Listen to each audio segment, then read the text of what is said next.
Welcome to the Deep Dive, the show where we take a complex idea, strip away the jargon, and uncover the truly fascinating nuggets of knowledge. Today we're diving headfirst into a word that often conjures images of chaos and disorder, a word many misunderstand and even fear: anarchy. It's true. For most people, anarchy immediately brings to mind, well, pandemonium, right? Absolute chaos. But our deep dive today is going to fundamentally shift that perception. We'll show you that anarchy is far more multifaceted than just chaos or some single political ideology. Yeah, it seems like it describes different types of order or maybe the absence of certain kinds of traditional order across vastly different scales. Exactly, different scales of human interaction. So our mission for you today, our curious listener, is to really unpack the many meanings of anarchy. We're going to pull insights from three distinct yet surprisingly connected fields. First, political philosophy, exploring anarchism as maybe a desired state of society. Then we'll switch it up, look at international relations, where anarchy describes the global system itself. And finally, we'll even peek into the surprising world of organizational theory, where people are actively trying to fight disorganization.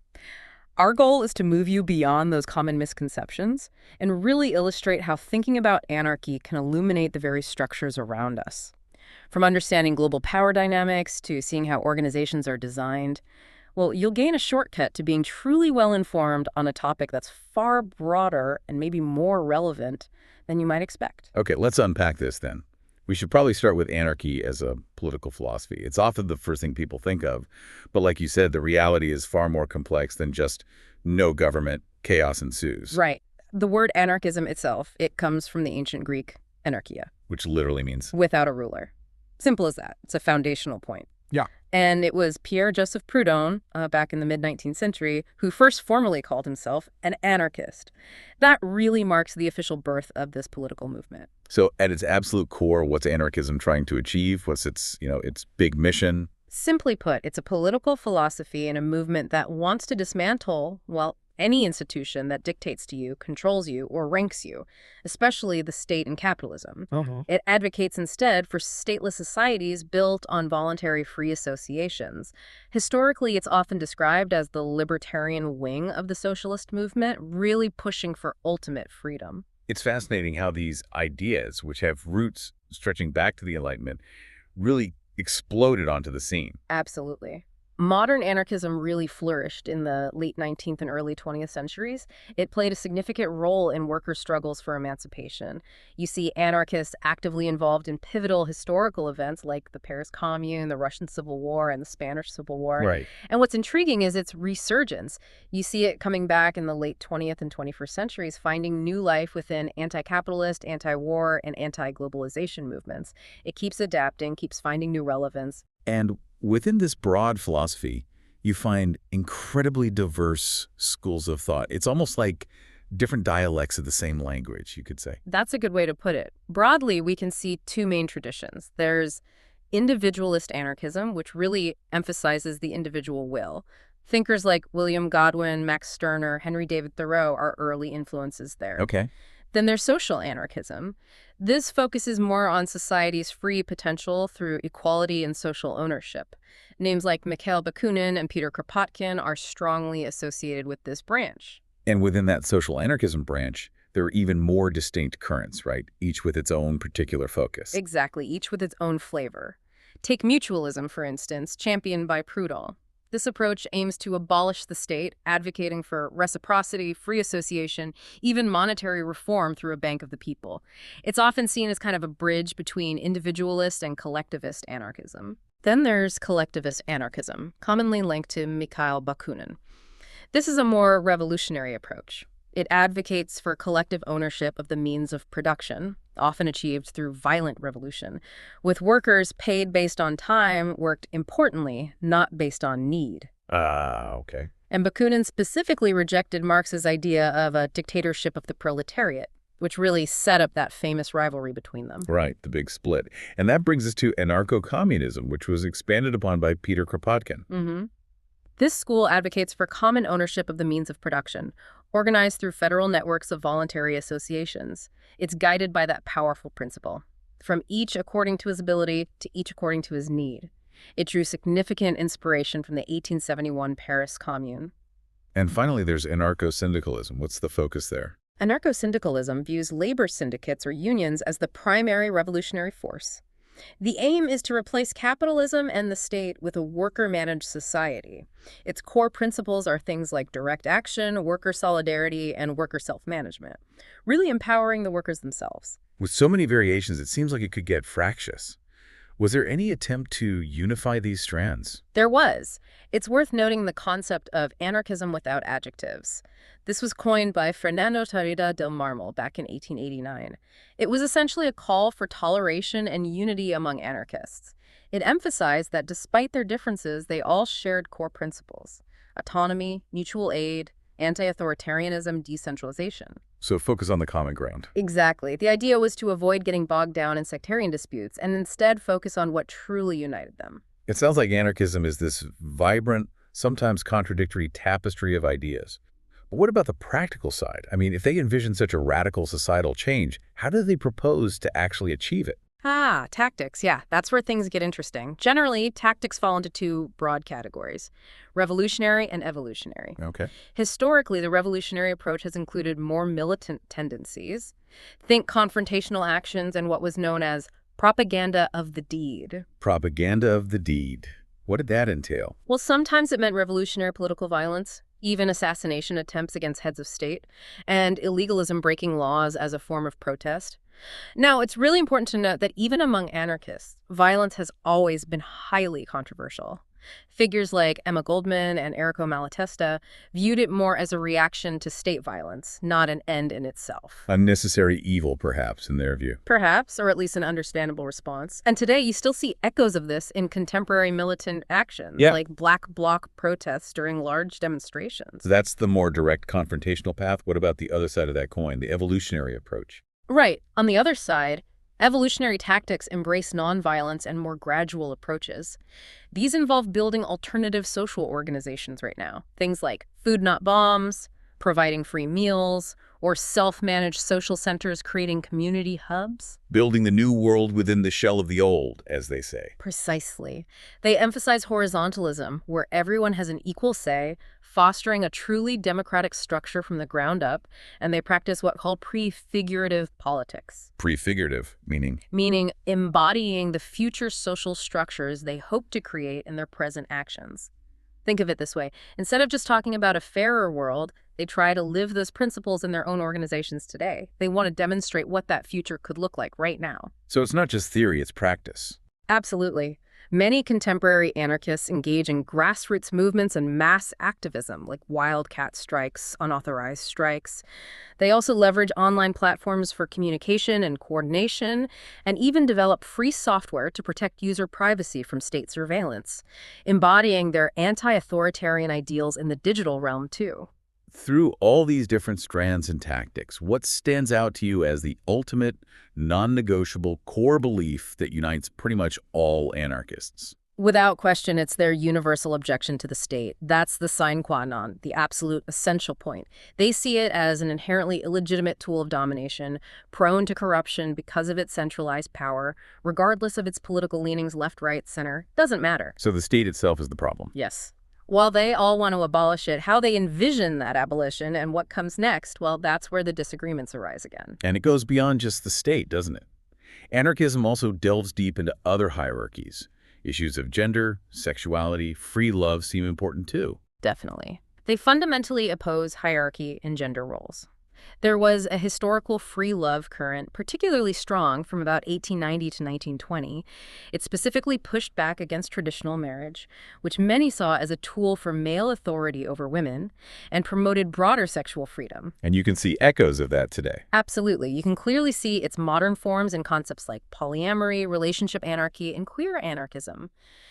And anarcho-feminism also experienced a significant revival with the second wave feminist movement, underscoring its enduring relevance in challenging patriarchal structures. Education seems like another key area for them. It is. Anarchists believe proper education isn't just about learning facts for a job. It's an act of mutual aid and fundamental for both individual and societal autonomy. Thinkers like William Godwin and Max Stirner critiqued state and private education early on for perpetuating privilege and conformity, basically churning out obedient citizens. So what's the alternative they envision? Well, there are historical examples. Francisco Ferrer established his Escuela Moderna in Barcelona, a secular school focused on pupil autonomy, critical thinking, fostering class consciousness. It actually inspired similar schools worldwide. Leo Tolstoy also championed principles of free education, focusing on the child's natural curiosity. And A.S. Neill's Summerhill School is another famous example, really focusing on child autonomy and reasoning over rote learning or indoctrination. Challenging the whole purpose of education, really. Exactly. They want to challenge the idea of education simply being for a career or turning people into better consumers. They see it instead as a path to genuine liberation and critical thought. The arts also seem to have a surprisingly deep connection to anarchism, especially during its classical era. Oh, absolutely. Think about movements like the Futurists, the Surrealists, and later you get things like anarcho-punk. There's a strong lineage. Artists like Leo Tolstoy and Herbert Reed even argued that the distinction we make between artist and non-artist, or between art and daily life, is itself a construct of capitalist alienation. So art isn't just decoration or self-expression. For many anarchists, no. It's a means to anarchist ends, a way to challenge the status quo, to critique society, to imagine alternatives. You even see this today with anarchist filmmakers or hacktivists who embody these ideals through their creative and technical work. Art itself can be a form of direct action. Of course, like any philosophy, anarchism faces its share of criticisms. What are some of the main arguments against it? A very common one, perhaps the most fundamental, is the assertion about human nature that humans simply cannot self-govern effectively. Therefore, a state is absolutely necessary for survival and order. Philosophers like Bertrand Russell, for example, argued that essential functions like maintaining peace, handling tariffs, ensuring a just distribution system, well, they simply couldn't exist without a central government. They see the state as fulfilling a basic human need for structure. Right. And closely related to that is the criticism that anarchism is inherently unstable or just plain utopian. Exactly. The idea that an anarchist society would inevitably collapse or revert to some form of state. Thomas Hobbes and other social contract theorists argued the state emerges precisely because it protects people and maintains order, preventing that war of all against all. So the state isn't the problem, it's the solution. From that perspective, yes. Robert Nozick even suggested a minimal night watchman state would naturally arise from anarchy through market processes, almost like an organic development, to protect property rights. Critics also point to perceived internal contradictions. How can it be a ruling theory if it has no ruling theory? And how does it reconcile its call for collective action with its strong endorsement of radical individual autonomy? Seems like a tension there. Those are definitely points often raised. Yeah. And how does this connect to, say, Marxist critiques? They were contemporaries and rivals, after all. Right. Karl Marx famously criticized anarchists, viewing them as petty bourgeois. He felt they were unwilling to submit to the discipline required for large-scale industrial production and effective revolution. He envisioned them seizing factories only to dismantle mass production, arguing they lacked the organization needed for a true socialist transformation. So ineffective idealists, basically. From his perspective, yes. And Friedrich Engels, Marx's collaborator, went further, seeing anarchism's core anti-authoritarianism as fundamentally counter-revolutionary. He argued that revolution itself is an inherently authoritarian act that requires centralized leadership and decisive action to succeed against the existing state power. It's a fundamental ideological clash about the means and ends of liberation. Okay, that's a deep dive into the political philosophy. Let's transition now. We're shifting from anarchy as a desired political state to anarchy as a description of the international system. Yeah. Just to be clear, in this context, it doesn't mean chaos, right? Not necessarily chaos, no. It simply refers to the absence of a global government or overarching authority. There's no single world police force, no global president calling the shots for everyone. It's a system of independent states. So in international relations, experts analyze this state of anarchy through concepts like polarity. What does that mean? Polarity is basically about how power is distributed among states globally. It's a key descriptor of the international system at any given time. Thinking about polarity helps us understand how stable or conflict-prone the system might be. Is power concentrated in one place, two places, or many? Okay, so let's take unipolarity. One state dominates, like the U.S. perhaps after the Cold War. You'd think that would be stable, right? One big player keeping order. But there's a debate here, isn't there? Oh, absolutely. It's a big debate. Some scholars, like William Woolforth, argue it is durable and peaceful because it reduces hegemonic rivalry. If one power is clearly supreme, others don't bother challenging it directly, so major wars are less likely. Makes sense. But what's the counter-argument? Well, others, like Nuno Montero, argue it's actually more prone to conflict. The thinking is that the single dominant power feels freer to intervene wherever it sees fit, potentially getting involved in lots of smaller wars. Think about U.S. intervention since the Cold War.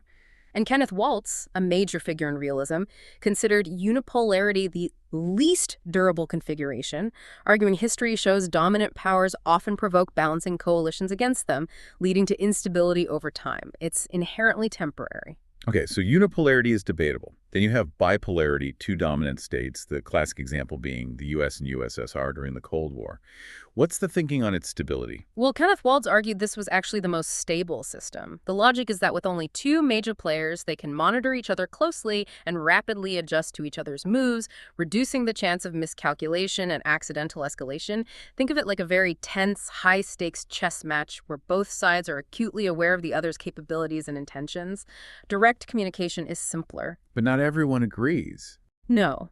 Dale Copeland, for instance, challenges this, arguing there's still a significant risk of war, especially if a power asymmetry or divergence emerges.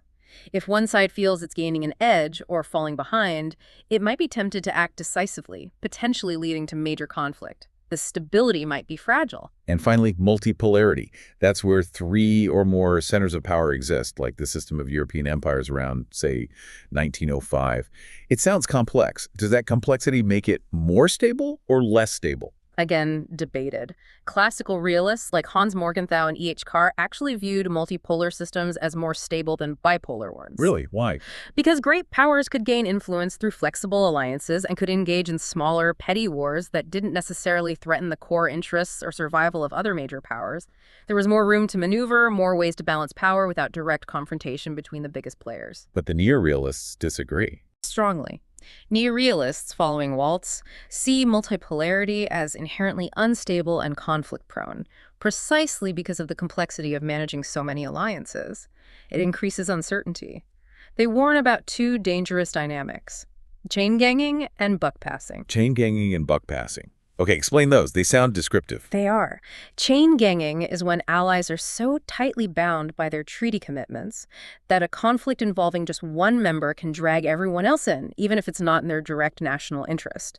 You're chained together. If one stumbles into war, you all get pulled down. Like dominoes falling into conflict. Exactly. And buck-passing is sort of the opposite problem. When faced with a rising threat, states try to avoid the cost and risk of confronting it, hoping someone else will step up and bear the burden, like passing the buck or a hot potato. Which could lead to collective inaction.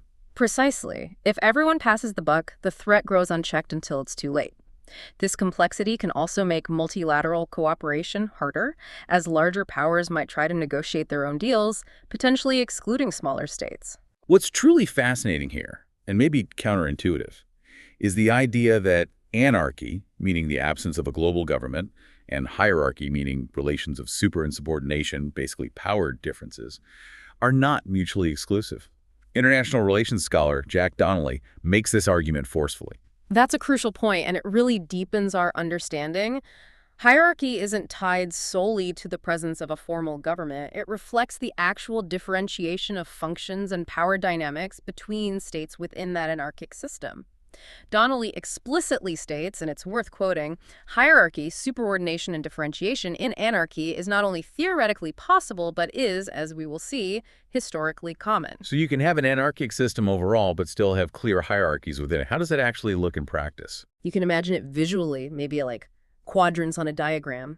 Even in anarchic international orders, you find varying levels of coordinate authority, states interacting as equals, and superordinate authority, some states having power over others. And these exist alongside different polarities, uni, bi, or multipolar. It's about how states interact, the rules of the game, not just the absence of a world government. So despite the foundational principle of sovereign equality in the modern state system, the idea that all states are formally equal and independent, these formal inequalities have actually been quite common throughout history. Absolutely. Think about the concept of the divisibility of sovereignty.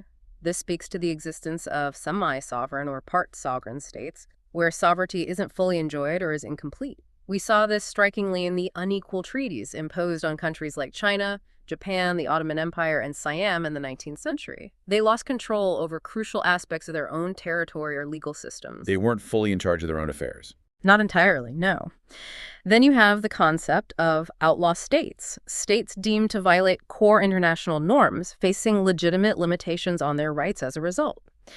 We can distinguish between behavioral outlaws who violate specific norms, maybe like the restrictions placed on Iraqi sovereignty after the invasion of Kuwait, and what Donnelly calls ontological outlaws. Ontological outlaws, what does that mean? It means states deemed outlaws simply for who they are, not just what they did. This reflects historical biases, like the 19th century European standard of civilization, which was applied to non-European polities, categorizing some as savages or barbarians, and thus not fully sovereign equals. Wow, okay. And beyond outright outlawry, there are other, maybe more subtle practices of semi-sovereignty involving legally sanctioned differences in rights, often rooted in power disparities. What are some examples there? Yeah, there are several. You're looking at things like historical financial controls, where stronger powers supervised customs houses or held priority claims on resources. This was quite common in the Americas, Southeast Europe, and North Africa in the 19th and early 20th centuries. Then there are servitudes, legal obligations imposed on a state's territory, like allowing foreign armies transit rights, guaranteeing access to waterways, or even defining permanently neutralized states that can't join alliances.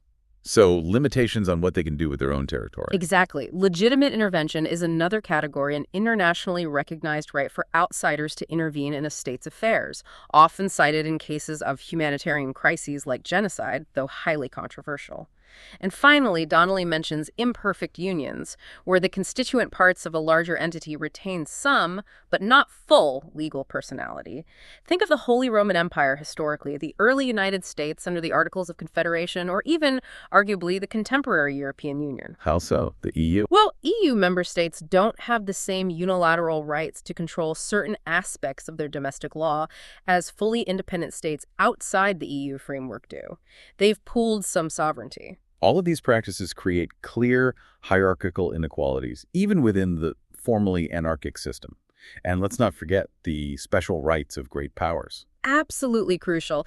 These powers have historically shaped the international order and managed international society in ways denied to smaller states.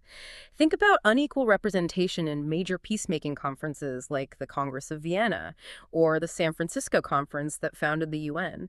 And of course, the formal predominance of the Permanent Five in the UN Security Council with their veto power. That's a very clear hierarchy. It is. And this also extends to informal but powerful concepts like spheres of influence, such as the Monroe Doctrine asserting U.S. dominance in the Americas, or the clearly defined spheres during the Cold War. This brings up an important distinction we should probably clarify. The difference between an empire and hegemony in this international relations context. These terms get thrown around a lot, sometimes interchangeably, but they mean different things. They do, and it's a crucial distinction for understanding power dynamics. So how do we properly differentiate them? Okay, an empire, in strict IR terms, is a political system where a dominant central polity rules over diverse, previously independent units. Crucially, it controls both the internal and external policy of those subordinated polities. It's imposed a direct form of rule. Right, direct control over everything. And hegemony. Hegemony, on the other hand, is where the dominant power controls only the external policy, things like foreign affairs and defense alliances, while allowing internal autonomy to its followers or subordinate states.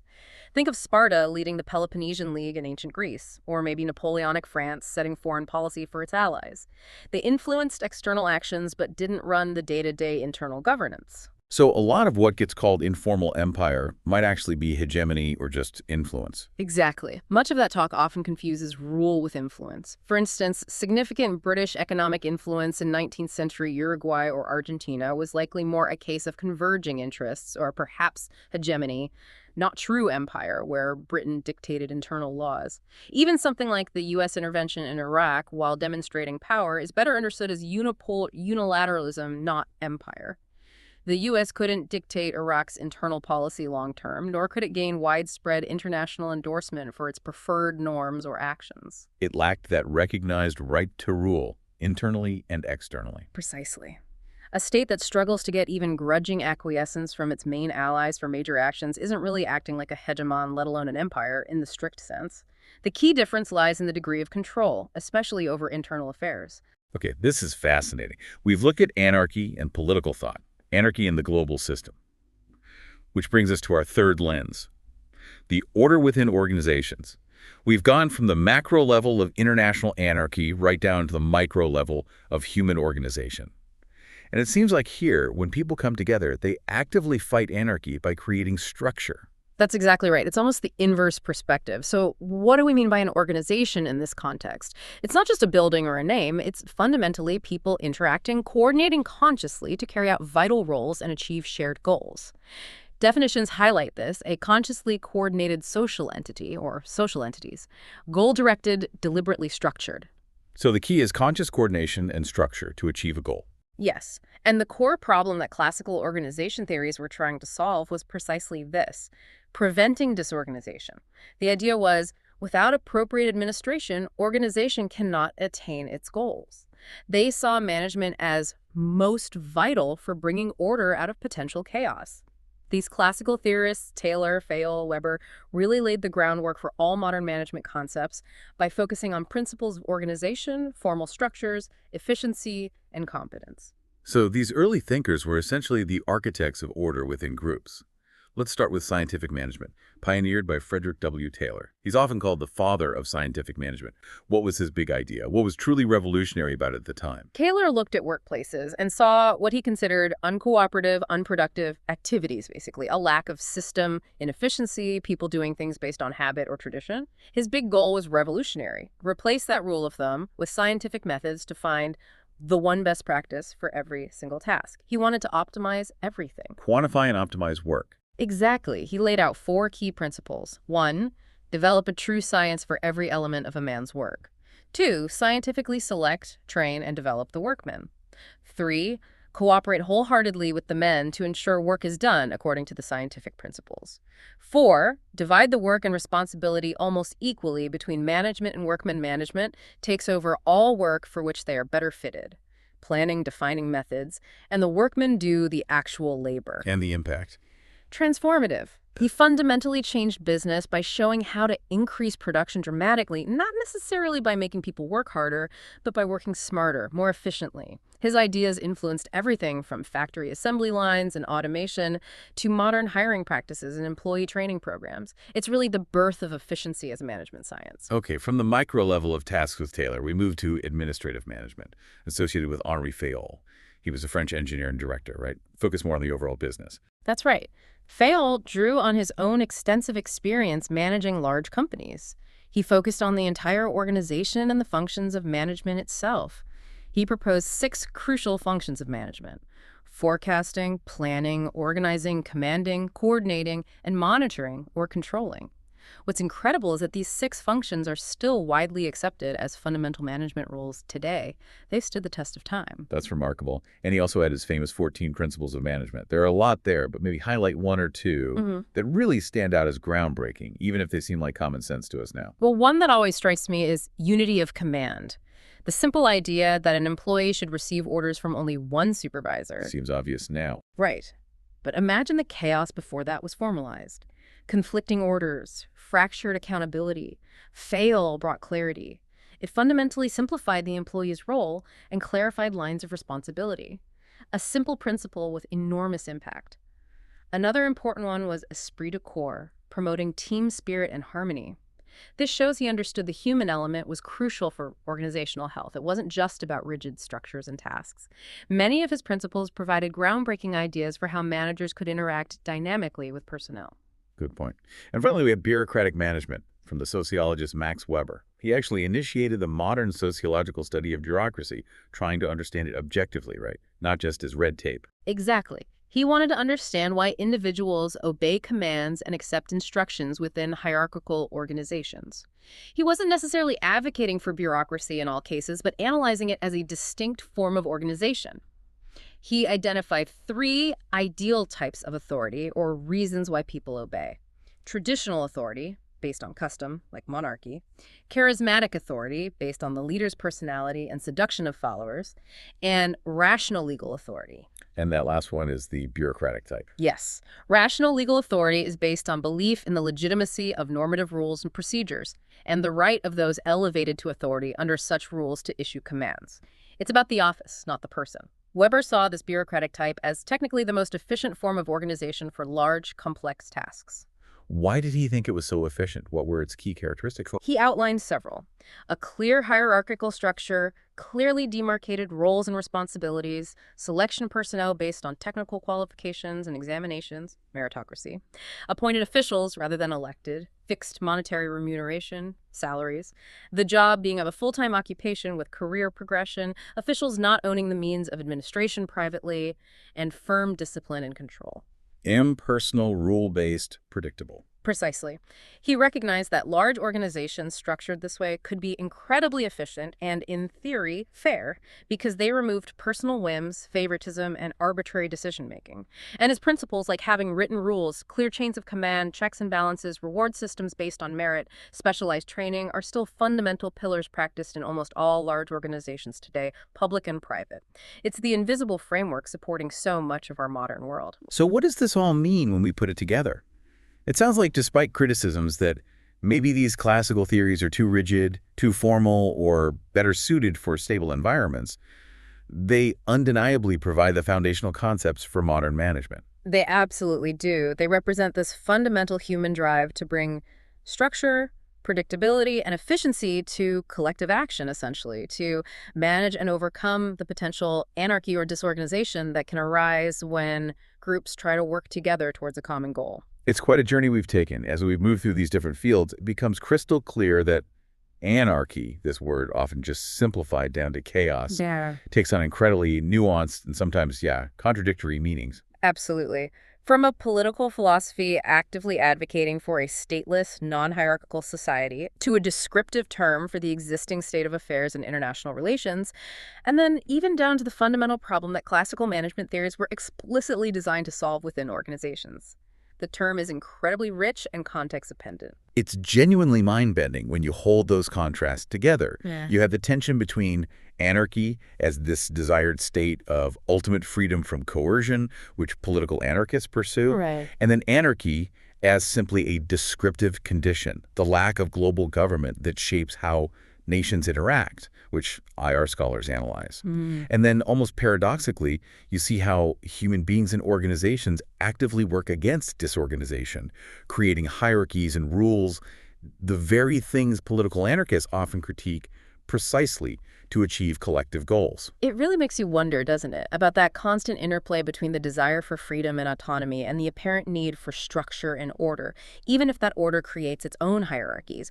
Do even our most radical visions of freedom inevitably invent their own subtle forms of organization? That's a really provocative thought, and it raises an important question for you, our listener, to ponder. Given these varied understandings we've explored today, where do you see this ongoing tension between individual autonomy and collective structure playing out in your own life? How might these different forms of anarchy, the desired, the descriptive, the avoided, and the various forms of hierarchy shape your own interactions, whether that's in your local community, maybe your workplace, or even just how you understand global events unfolding? Hopefully this deep dive prompts you to look a little closer, maybe to see the hidden rules, the structures, or sometimes the deliberate lack thereof wherever you go. It's a lens that can reveal quite a lot.